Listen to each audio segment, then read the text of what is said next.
Chapter 5. Rebuke not an elder, but entreat him as a father, and the younger men as brethren, the elder women as mothers, the younger as sisters, with all purity. Honor widows that are widows indeed. But if any widow have children or nephews, let them learn first to show piety at home, and to requite their parents, for that is good and acceptable before God. Now she that is a widow indeed and desolate trusteth in God, and continueth in supplications and prayers night and day. But she that liveth in pleasure is dead while she liveth. And these things give in charge, that they may be blameless. But if any provide not for his own, and specially for those of his own house, he hath denied the faith, and is worse than an infidel. Let not a widow be taken into the number under 60 years old, having been the wife of one man, well reported of for good works, if she have brought up children, if she have lodged strangers, if she have washed the saints' feet, if she have relieved the afflicted, if she have diligently followed every good work.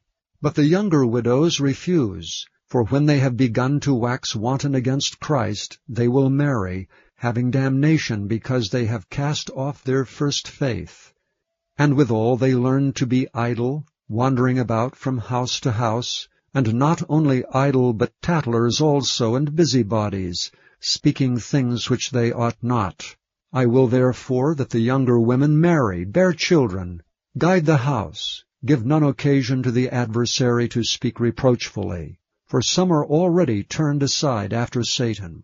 If any man or woman that believeth have widows, let them relieve them, and let not the church be charged, that it may relieve them that are widows indeed.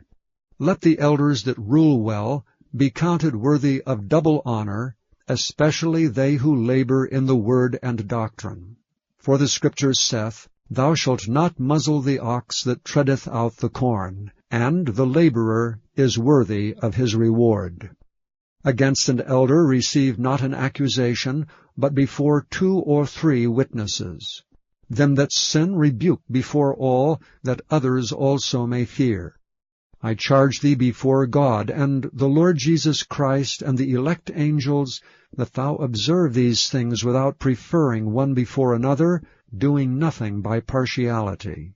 Lay hands suddenly on no man, neither be partaker of other men's sins.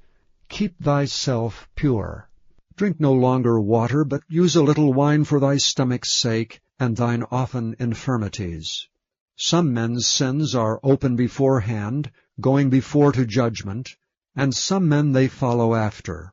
Likewise also the good works of some are manifest beforehand, and they that are otherwise cannot be hid.